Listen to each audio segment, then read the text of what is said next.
Buen día, doctor. ¿Quiere que empecemos con la presentación? Sí, adelante. Ok. Pues buenos días. Nosotros somos el equipo 1, que está conformado por Ramón, por Juan, por Enrique y por mí, Cristian. Y les vamos a hablar un poco sobre la fisiología renal en el embarazo. Entonces, para comenzar, primero vamos a hablar generalidades sobre la fisiología renal. Comenzando un poquito con que durante el transcurso del embarazo, pues por obvias razones, como pues se está creando un nuevo ser, va a haber un aumento de las necesidades metabólicas, pues no, sobre todo en todo el transcurso del embarazo, y esto va a ocasionar sobre todo pues una expansión de volumen y vasodilatación que va a ocasionar pues un aumento a nivel sistémico pues de las necesidades metabólicas, y esto también va a llegar al riñón, lo que va a ocasionar sobre todo pues cambios en la hemodinamia, también en el tamaño renal, que ahorita vamos a hablar un poquito más a fondo de eso. Una hidronefrosis también fisiológica, pues ocasionada por el aumento de la concentración de líquido en los riñones, pero también es normal durante el embarazo. Obviamente pues un aumento del flujo plasmático renal, también con un aumento de la tasa de filtración glomerular. Y a nivel sistémico pues también se observa una disminución de la osmolaridad, también hiponatremia fisiológica y algunos cambios ocasionados por la reacción del sistema tubular, como va a ser una mayor retención de líquidos en sí, también proteinuria y glucosuria un poquito aumentadas, pues, ¿no? Pero igual fisiológico. Ok, con la anatomía vamos a observar un aumento a nivel renal de 1 a 1.5 centímetros de manera bilateral.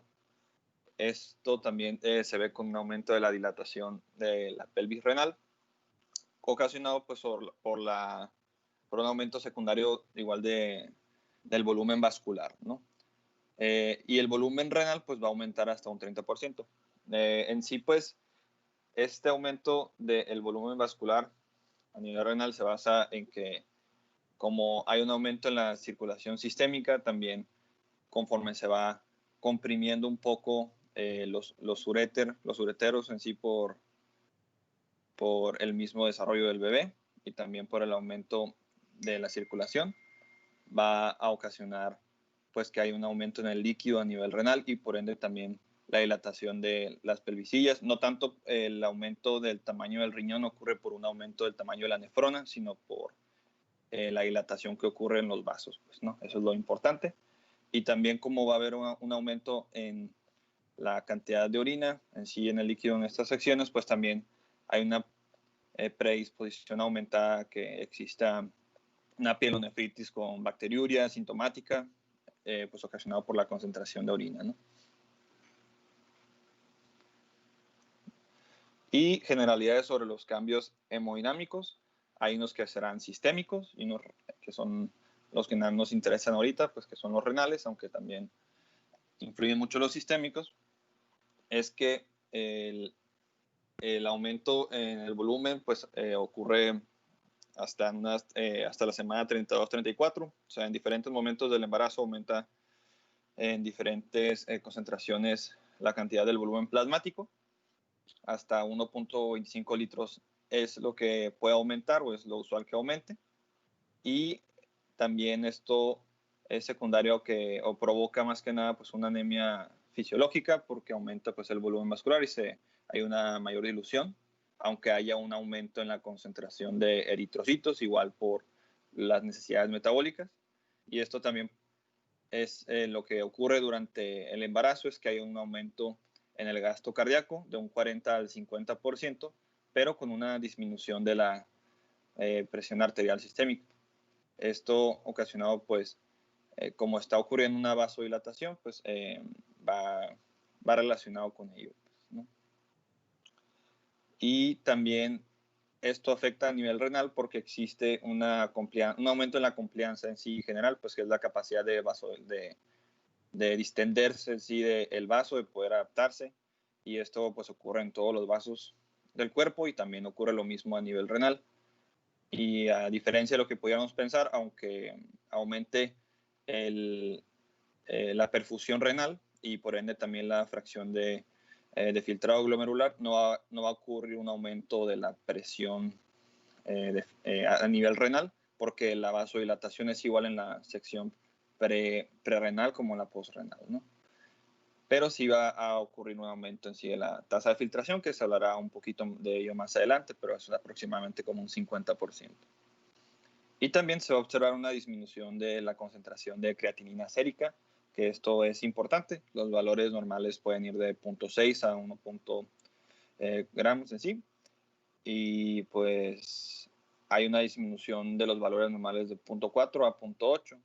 Y esto es importante porque si durante el embarazo observamos valores arriba de 0.8, nos puede indicar que hay una disfunción renal de la función ahí pues de los riñones durante el embarazo, aunque en valores normales, por ejemplo, digamos que tuviéramos un valor de 1, aunque esto sea un valor normal, una mujer que no está embarazada, una mujer durante el embarazo, si tiene un valor de 1, sí se considera como un problema, ¿no? Ahí en la filtración. Y bueno, eso sería todo por mi parte. Buenos días, ¿se escucha? Sí. Muy bien, entonces yo voy a continuar, en este caso con los mecanismos de aumento de la tasa de filtración glomerular. Aproximadamente durante el embarazo la tasa de filtración glomerular, como les mencionaba Cristian, aumenta de entre un 40 y 50% aproximadamente. Sin embargo, los mecanismos exactos detrás de este aumento no son bien comprendidos aún, pero para tener un panorama más general y para establecer cuáles son los cambios específicos durante el embarazo, pues es necesario recordar esta fórmula, en donde el delta P es la presión hidráulica neta en el glomérulo, el pi-Gc es la presión oncótica en el glomérulo y el Kf es el coeficiente del ultrafiltrado glomerular. Y a partir de ello, pues se establecen algunas consideraciones específicas del embarazo. Por ejemplo, que si la presión oncótica disminuye durante el embarazo, aumenta la tasa de filtración glomerular. Y esto es, pues, fisiológicamente lo que sucede. También existen cambios en la permeabilidad hidráulica y el área de superficie para la filtración. Esto nos produce cambios menores en el coeficiente de ultrafiltrado glomerular y no está claro si el delta P cambia durante el embarazo. Sin embargo, se cree que sí, porque en ocasiones hay variación de los resultados. Le das a la siguiente, por favor. Bueno, ahora hablando específicamente de la medición de la tasa de filtración glomerular, pues la bibliografía menciona que es un desafío. Sin embargo, la verdadera tasa de filtración glomerular se puede medir mediante dos métodos que son el aclaramiento de inulina o el de creatinina, siendo el de creatinina el más común. Y este se realiza mediante la recolección de orina de 24 horas y es como el estándar para medir la tasa de filtración glomerular en las mujeres embarazadas y a partir de ello pues establecer si es que exista una deficiencia en la función renal, como ya les comentaba Cristian anteriormente. Existen biomarcadores que se han implementado en tiempos más recientes, como la cistatina C y algunos otros. Sin embargo, estos no pueden recomendarse aún para uso clínico, puesto que no han evidenciado una correcta o más bien una precisión en el diagnóstico. Y en cuanto al cambio en la tasa de filtración glomerular, a medida que avanza el embarazo, este es más útil para medir la función renal, como les ya comentaba, que solamente un valor absoluto. Entonces, mediante más avanzado sea el embarazo, es como que más certero, fue lo que entendí en la bibliografía que consulte. Siguiente, por favor.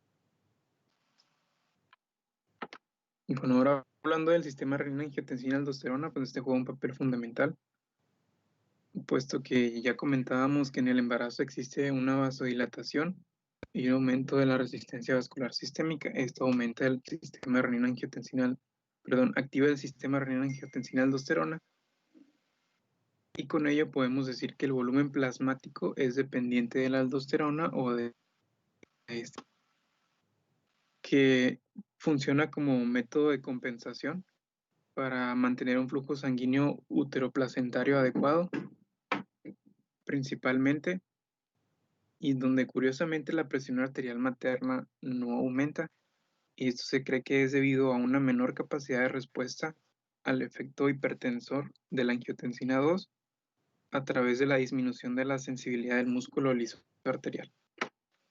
Todo esto ocasionado pues por el estado vasodilatado del embarazo como tal. Y la angiotensina está elevada durante el embarazo y puede contribuir a la vasodilatación mediante la activación de un receptor específico que es el receptor MAS. Y aquí pues las hormonas ováricas y más específicamente la progesterona y la relaxina, que es una hormona que produce el cuerpo lúteo, pues estas dos contribuyen a la vasodilatación en general durante el embarazo y pues con los cambios consecuentes de la tasa de filtración glomerular. Siguiente.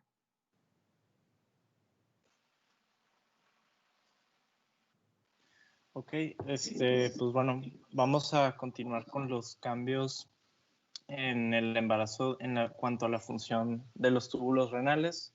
Primero, pues, hablando acerca del sodio y la osmorregulación, se sabe pues que la osmolaridad sérica baja hasta un 10 miliosmoles por kilogramo del nivel basal, que está cerca de, o sea, normalmente sabemos que pues está cerca de 280, 290 miliosmoles por kilogramos, y aquí se puede encontrar cerca de 270.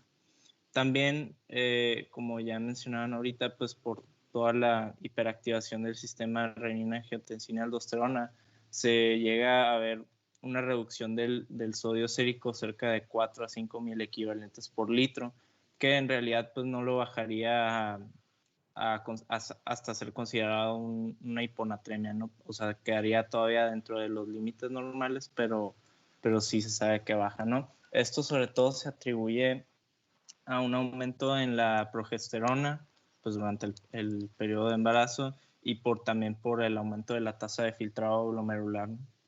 Y algo a considerar aquí muy importante es que a pesar de que cae la osmolaridad plasmática y el sodio, no hay una estimulación excesiva para la hormona antidiurética o ADH, ya que, como es bien sabido, pues en el hipotálamo anterior, donde se encuentran estos osmorreceptores que estimulan la liberación de ADH, estos pues normalmente tienen la capacidad de estimular esta liberación de la hormona antidiurética con cambios de hasta 1 miliosmol por litro, pero aquí se sabe que este set point o este umbral para la liberación de esta hormona cambia sobre todo por acción de la gonadotropina coriónica humana y de la relaxina, ¿no? Entonces, pues en sí no hay una sobreestimulación de la ADH como en casos normales pues pudiera haber, ¿no?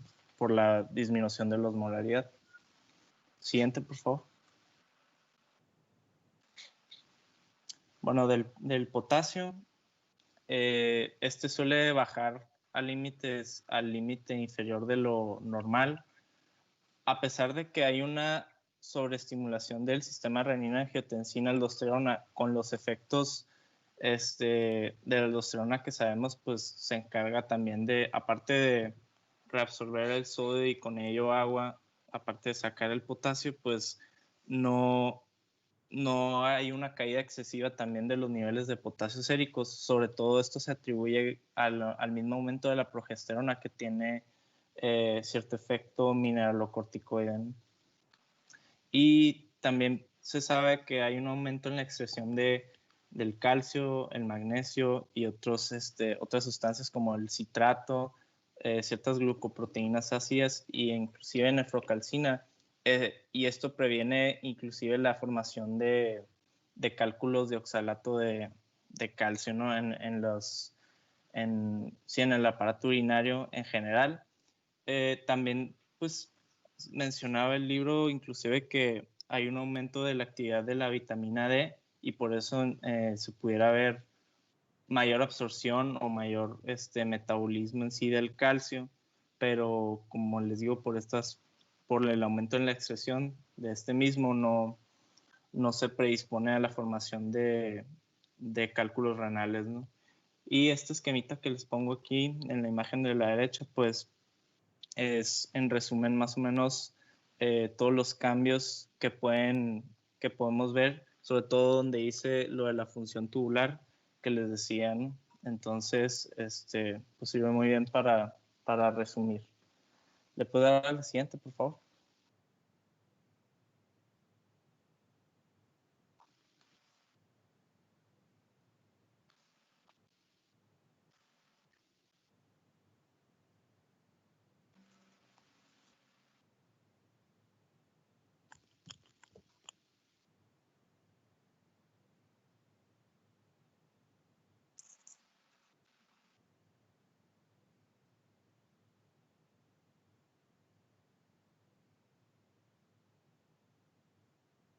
¿Les cambió la diapositiva? Porque a mí no.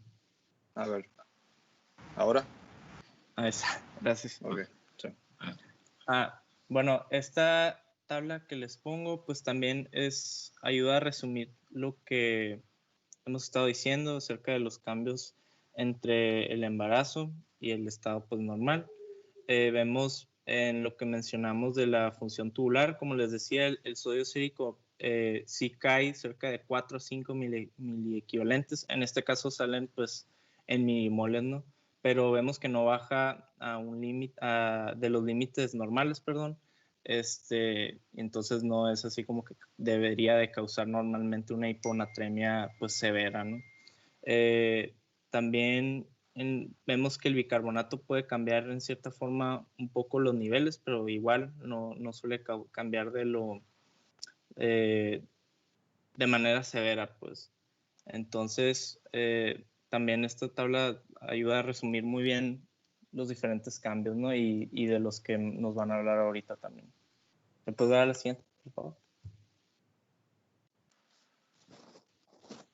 Bueno, ya para terminar con el tema, pasamos a los cambios finales en la función renal, tubular renal.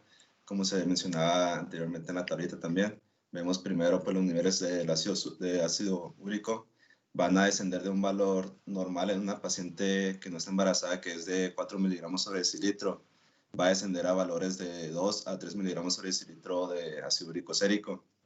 Esto va a ser al inicio del embarazo. Y después de 22 a 24 semanas empieza a aumentar comienza a aumentar como la producción de a consecuencia de la degradación de trofoblasto, también por situaciones de isquemia y por la liberación de algunas citocinas. Vemos que para la semana 37 de gestación, pues ya la paciente va a tener valores de ácido úrico sérico pues normales para una paciente no embarazada. Y también otro cambio va a ser en la cuestión de ácido base, en el cual en el embarazo suele aparecer una alcalosis leve crónica, probablemente condicionada por una estimulación directa en los centros respiratorios por parte de la progesterona. Vemos que pues, va a ser secundaria, pues, como se menciona ahí, la activación por parte de la progesterona va a condicionar una hiperventilación, lo cual pues, va a reducir la tensión arterial del dióxido de carbono y pues ya condicionando la alcalosis respiratoria. ¿Puedes darle a la siguiente, Cristian, por favor? Sí.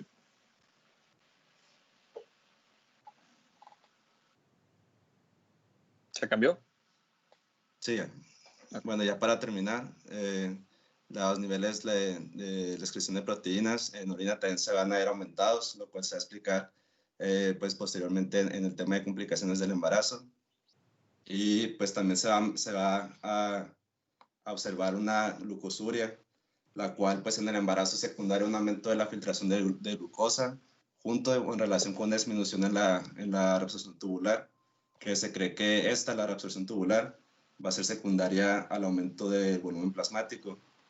Entonces vemos que una vez que la carga filtrada de glucosa ha alcanzado pues, la capacidad absorbente máxima del tubo proximal, se va a presentar una glucosuria fisiológica, aunque las concentraciones séricas de glucosa pues, se van a mantener pues, típicamente normal. Y creo que eso sería todo de nuestra parte.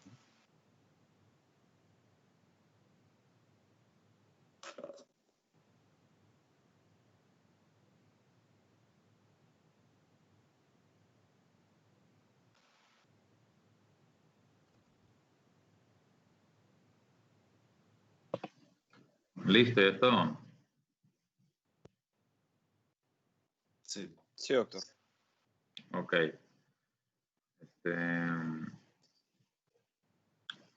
Bueno, mira. Pues este tema en realidad les va a servir a todos. Creo que todos eventualmente van a ver embarazadas. Incluso conforme vayan pasando los semestres y van empezando a estar en los hospitales, sobre todo cuando estén ahí en los hospitales de ginecología y obstetricia, van a haber embarazos. Si se fijan, son también como que los cambios en la fisiología renal y fisiología general del embarazo, pues, hasta como te ayudan así como para repasar en general la fisiología y explicarte por qué se ven esos cambios. Como ven, pues el riñón está involucrado en muchas cosas, ¿no? Control de la osmolaridad, es el que se encarga el control del volumen pues, del cuerpo en general, de los líquidos en el cuerpo en general. Y el chiste es que comprendan, o pues sí, que sepan y que comprendan que esos cambios propios del embarazo, que en gran parte tienen que ver por efecto hormonal, pues son fisiológicos y no es algo, no es una patología. Ya que estén en el internado, pues van a empezar a ver más embarazadas y es muy común que luego a la embarazada le ven esos cambios que están ahorita describiendo, que en el sodio, que en el potasio, que en el ácido úrico, que en la glucosa, que en las proteínas, ven todos esos cambios y a lo mejor alguien que no esté, no sé si no se acuerde de los cambios o no sepa los cambios del embarazo, luego le quieren poner, no, es que trae esta alteración, señora, y trae esto.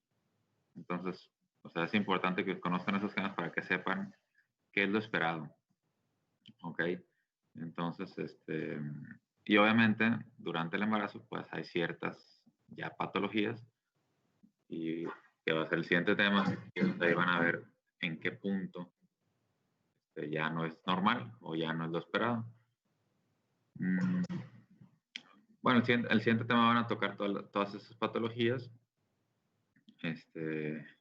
Y pues, creo que nada más. Creo que vale la pena que lo repasen bien ese tema porque les va a servir a todos, pues, aunque no se dediquen a lo renal, creo que les va a servir a todos familiarizarse con estos cambios propios del embarazo. ¿Tienen alguna duda hasta ahorita en este tema?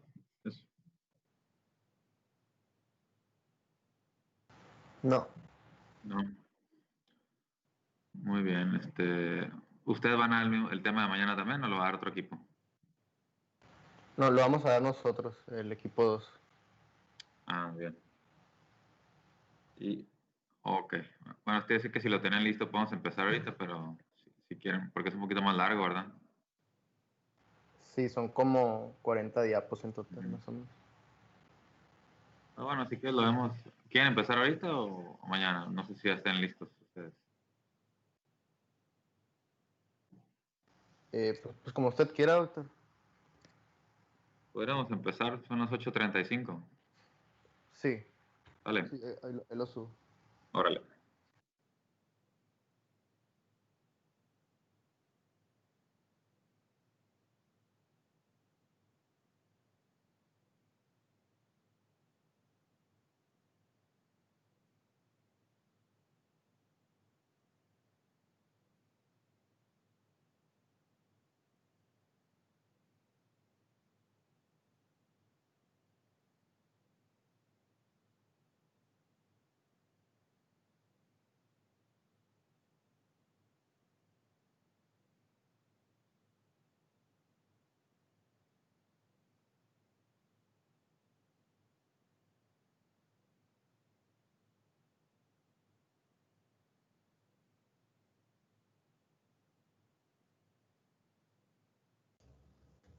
Buenos días, ¿sí me escucho?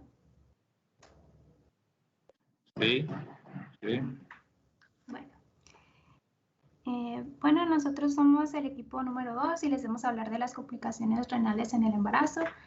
El equipo pues es Luis Aguilera, Tadeo Calleja, yo, Claudia Chan, el compañero Campo y Arturo Villanueva.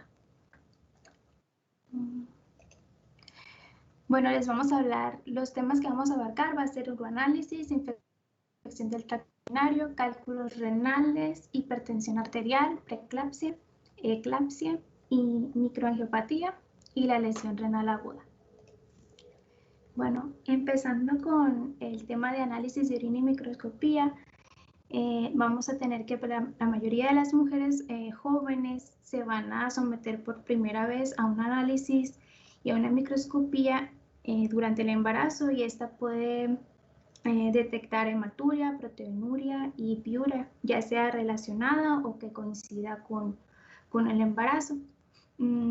Primero, hablando de la hematuria, pues la microhematuria se va a detectar en un 20% de las mujeres en algún momento del embarazo. Clínicamente se va a definir como la presencia de 3 o más glóbulos rojos por campo en el examen microscópico del sedimento urinario. 3 muestras de orina recogidas de manera adecuada o más de 2.500 glóbulos rojos sobre mililitro. Y esta pues suele desaparecer alrededor del 75% de las mujeres después del parto, pero si esta es secundaria a glomerulonefritis, puede persistir después del embarazo. En cuanto a la etiología, tenemos que la microhematuria dismórfica es causada por glomerulonefritis primaria con mayor frecuencia, pero también puede ser por nefritis lúpica, incluso puede estar asociada a preeclampsia. La hematuria isomórfica es probable que sea a causa de una infección en la vejiga o porque el feto esté comprimiendo la vejiga. Y la microhematuria aislada, esta pues no va a tener efectos adversos en el embarazo. Y la grave va a ser comúnmente causada por hemorragia vaginal o cistitis bacteriana hemorrágica. Igualmente hay otras causas que pueden ser cálculos renales, malformaciones arteriovenosas renales, trombosis de vena renal, pero son raros. En el diagnóstico diferencial, cuando se encuentra la microhematuria, se va a requerir un urocultivo para poder excluir infección. Por otro lado, si hay un aumento de glóbulos rojos urinarios dismórficos y la presión arterial cursa normal, la causa más probable va a ser glomerulonefritis. Y al igual que las mujeres no embarazadas, con la ecografía se puede excluir la presencia de cálculos, sin embargo, esta va a tener un margen de error en los 2/3 de las mujeres. Y también puede demostrar las anomalías como riñones poliquísticos o en otros casos raros neoplasias. Y en el caso de la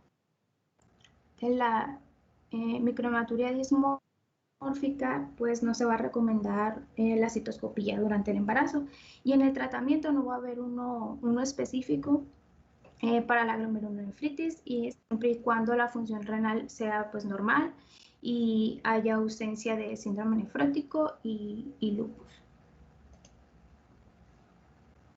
Pasando a la proteinuria, esta se asocia principalmente a preeclampsia, pero también a enfermedades secundarias a glomerulonefritis o a diabetes, hipertensión, que se van a poder detectar de primera instancia en el embarazo, manifestándose con la proteinuria.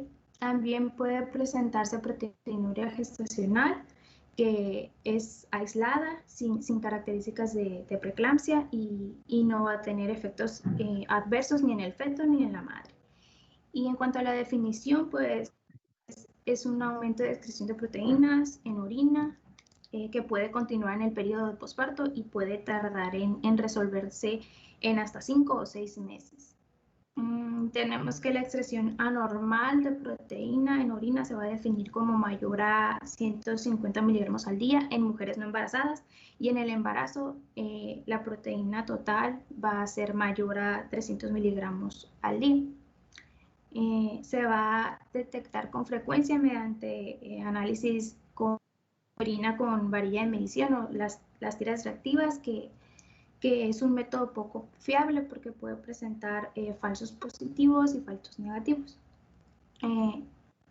Otras causas de los falsos positivos son la micromaturia, la orina alcalina y la presencia de agentes o activos de radiocontraste en el recipiente donde fue recogida la orina. Y en cuanto a los falsos negativos, estos suelen producirse por orina ácida, gravedad específica baja o alta concentración de sal. Sin embargo, pues la orina recogida en 24 horas va a seguir siendo el bol estándar para la cuantificación, pero cuando se requiere una evaluación rápida, pues esta va a resultar poco práctica, como es en el caso de la preeclampsia.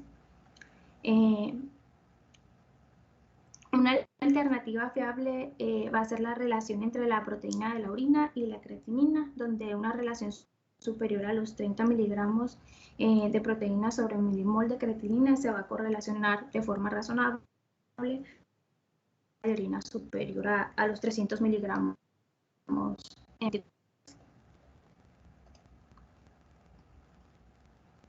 En cuanto al diagnóstico diferencial, pues la proteinuria persistente asociada a preeclampsia suele aparecer en la segunda mitad del embarazo, después de la semana 20. La gravedad de la proteinuria no va a indicar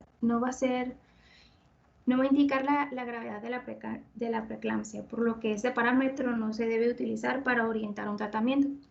Además, la proteinuria puede estar ausente en un 25% de las mujeres que tienen otras manifestaciones clínicas de preeclampsia, y en ausencia de preeclampsia la proteinuria aislada suele reflejar proteinuria gestacional o una enfermedad de reciente aparición como una glomerulonefritis primaria.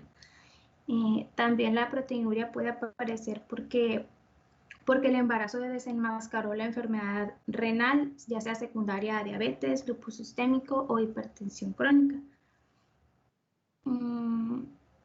La investigación de la proteinuria no preeclampsia y no nefrótica durante el embarazo se va a limitar al ultrasonido renal, medición de creatinina en suero, concentración de electrolitos, albúmina y el título de anticuerpos antinucleares, y la biopsia renal no va a estar indicada. Esto usualmente se toma en cuenta cuando la mujer tiene síndrome nefrótico o insuficiencia renal y el parto pues no es próximo, está en menos de 24 semanas de gestación. Y en cuanto al tratamiento, están los inhibidores de la enzima convertidora de angiotensina y los bloqueadores de receptores de angiotensina. Estos están contraindicados por efectos indeseados en el feto. También está la albúmina intravenosa, que va a tener poca importancia en el manejo del síndrome nefrótico en el embarazo, a menos pues que haya un deterioro progresivo de la función renal. Se recomienda la infusión de albúmina cuando la creatinina sérica se eleva por encima de los 100 micromoles o sobre litro o 1.2 miligramos sobre decilitro, sin ninguna otra explicación. Pero esto es un beneficio temporal. Y la restricción de sodio se evita a menos que la mujer tenga un edema grave e intratable. También la embarazada puede tener alto riesgo de tromboembolia venosa y debe recibir tratamiento profiláctico de anticoagulación durante el embarazo y hasta que el síndrome nefrótico pues se haya resuelto en el posparto. Y en el caso de la piuria, pues va a ser común en el embarazo y se va a dar por contaminación de secreciones vaginales. Generalmente pues no requiere tratamiento, se espera que desaparezca después del parto, como a los 3 meses. Continuando con la infección del tracto urinario, En la definición pues se habla primero de la bacteriuria asintomática, donde el tracto urinario es colonizado por una sola especie de bacteria en ausencia de síntomas específicos. Puede causar problemas en el embarazo como la pielonefritis. El gol estándar para el diagnóstico va a ser la detección de más de 100 organismos por mililitro en una muestra de orina de 2 o más ocasiones.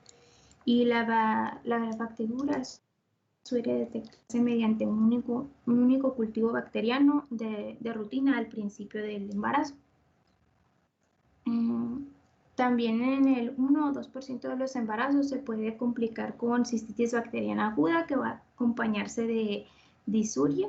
Y para diagnosticar la cistitis acompañada de piuria se necesitan de 10 organismos por mililitro, y en el diagnóstico de pielonefritis generalmente hay más de 10 organismos por mililitro en orina en asociación con la infiltración bacteriana parenquimatosa. Clínicamente se va a manifestar con fiebre, dolor de espalda y a veces sepsis sistémica.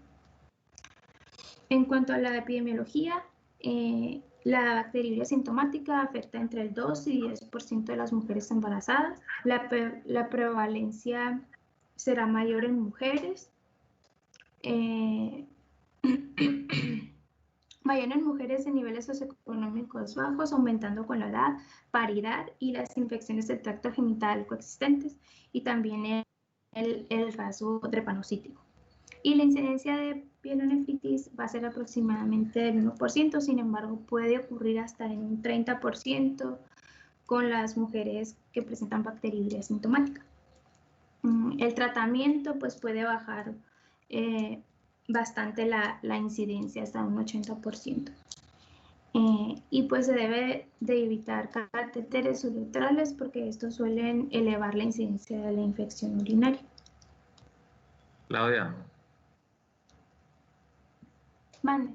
A ver, ¿cómo está eso de que acá en la definición el estándar de oro es la detección de más de 10 organismos por mililitro? ¿Y eso cómo? Sí. O sea, ¿cómo pide uno eso en laboratorio de detección de organismos? Como que en el campo de lo que se está pues observando en la orina debe de haber mínimo pues los mínimo pues 10 organismos en el pues observables, algo así. ¿Alguien más le entendió? ¿Qué es eso?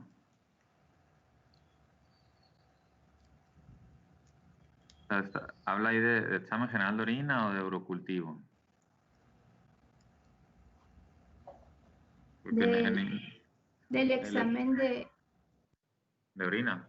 De orina, ajá.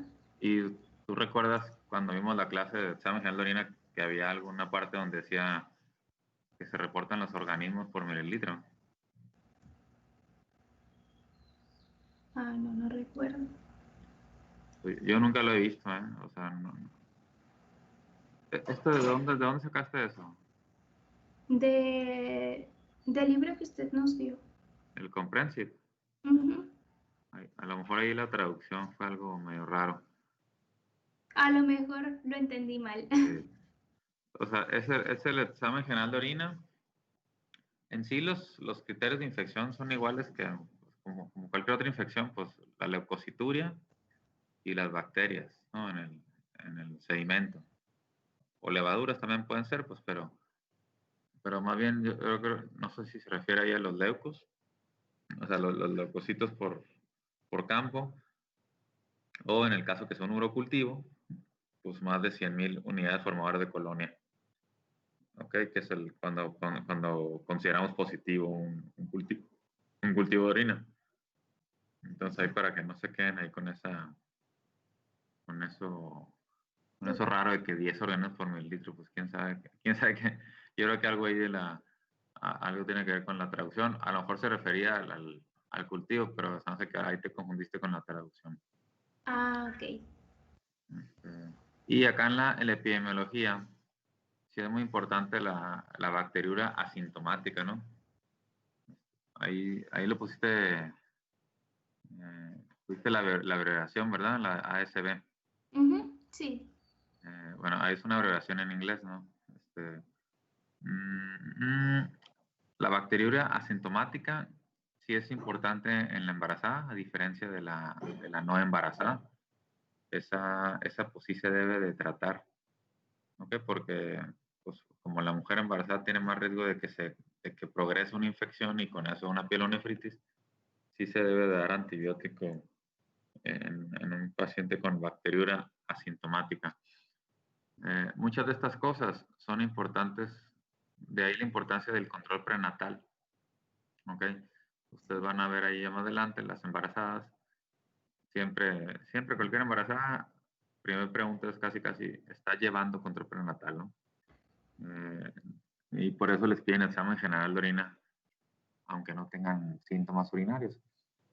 Precisamente para ver si hay alguna infección activa que esté asintomática o bacteriuria asintomática. Entonces, para que estén al pendiente de eso, y sí es importante monitorizarlo porque pues sí se pueden complicar. No que sea muy complicado, ¿no? Mencionaste los porcentajes, ¿no? En general una mujer embarazada si es sana, no se va a complicar, o no, es poco probable, más bien, ¿no? Pero sí es importante monitorizarlo y ahí la importancia del control prenatal, ¿ok? Sí. Dale la que sigue. Bueno, en la patogénesis, pues se mencionaba que las mujeres que no expresan el anticuerpo contra el antígeno O de la Escherichia coli, pues pueden tener bacteriuria asintomática anterior al embarazo y estando colonizadas ya crónicamente.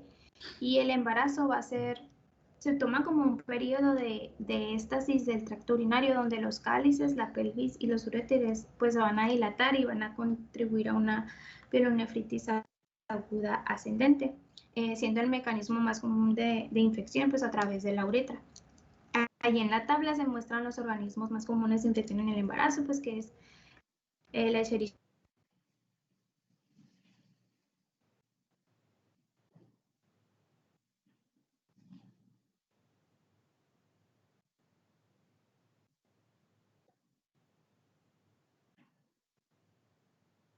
Como que la dejé de oír ustedes también. Sí. Sí. Sí, no se oye.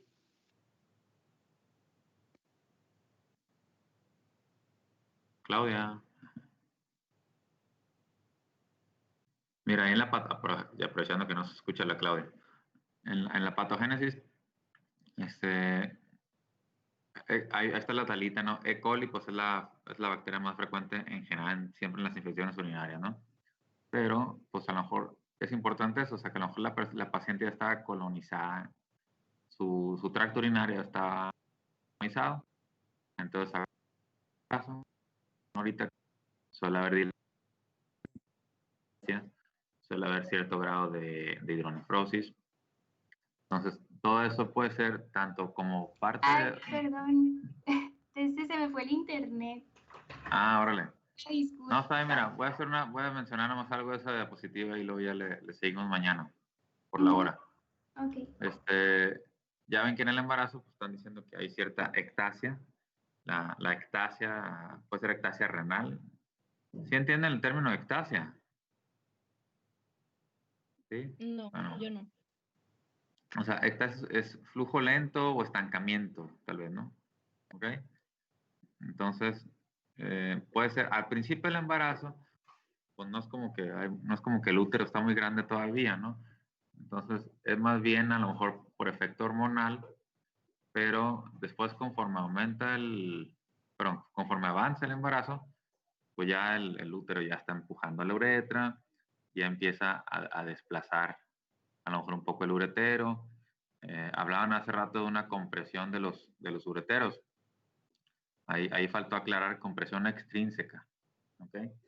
O sea, es como algo que está empujándolos o va el trayecto normal por el tamaño del útero, en la cavidad pélvica o abdominopélvica. Entonces, eso pues obviamente pues hace que baje más lento la orina, o más bien pues que no, pues altera su flujo normal de caidita en directo, ¿no?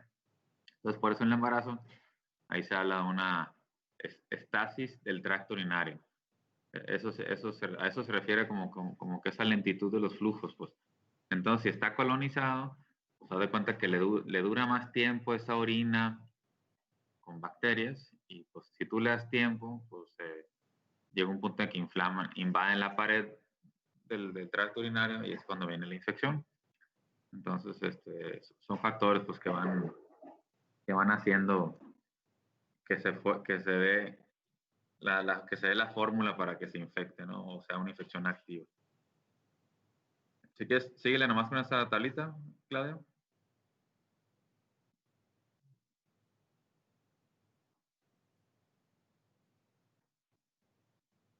Aunque se congeló ahora.